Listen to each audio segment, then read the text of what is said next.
సభ జగన్ పెట్టాడు అప్పుడు సమైక్య సభ. కాబట్టి నేను చేస్తున్నప్పుడు మళ్ళీ అతనికి ఎవరికో లీడ్ ఎందుకని అతను ఒప్పుకోలేదు. అప్పటి నుంచి యూనియన్ లో అంటే వీళ్ళు ఏంటి గ్రౌండ్ లెవెల్ అప్పుడు ఏంటంటే చాలా స్ట్రాంగ్ గా ఉన్నారు. ఏది ఉద్యోగ సంఘాలు అక్కడ అవమానాలకు గురయ్యారు, అవహేళనకు గురయ్యారు కదా తెలంగాణ ఉద్యోగులతో. కాబట్టి ఆ టైంలో చాలా కసిగా ఉన్నారు. గ్రామీణ ప్రాంత ఉద్యోగ సంఘాల దగ్గర నుంచి రాష్ట్ర స్థాయి దాకా అందరూ సాలిడ్ గా కూర్చుని ఎప్పటికప్పుడు చర్చించుకుంటా ఎప్పటికప్పుడు అశోక్ బాబు ఆ విషయంలో కీలక పాత్ర పోషించాడు.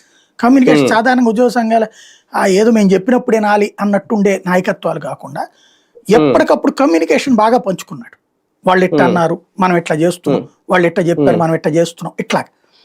అదే అశోక్ బాబుకి ఫెచ్చింగ్ అయింది. ఆ తర్వాత ఆయనకి ఎమ్మెల్సీ ఇవ్వడానికి కారణం కూడా అదే వాస్తవంగా అశోక్ బాబు. అశోక్ బాబు ఆ లీడ్ తీసుకుని నాయకుడు అయ్యాడు. ఎన్జిఓ ఆ తర్వాత ఇప్పుడు తర్వాత మారారు ఇప్పుడు నాయకత్వం. బట్ అసోసియేషన్ అంతా ఒకటిగా ఉంది.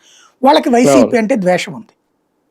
దాంట్లో ఎస్సీ ఎస్టీలు కొంత ఎస్సీ ఎస్టీ మైనార్టీలు ఉంటారు కదా ప్రభుత్వ ఉద్యోగులు, వాళ్ళకి జగన్ అంటే ఫేవరేజ్ ఉంది.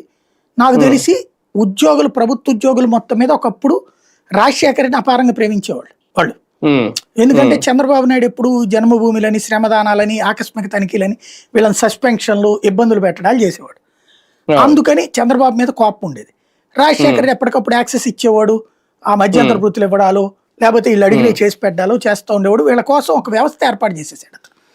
అందువల్ల వీళ్ళకి అతనంటే అభిమానం ఎక్కువ. అయితే 2014 యాజిటేషన్ తర్వాత చంద్రబాబు నాయుడు ఉద్యోగుల మెదళ్లలో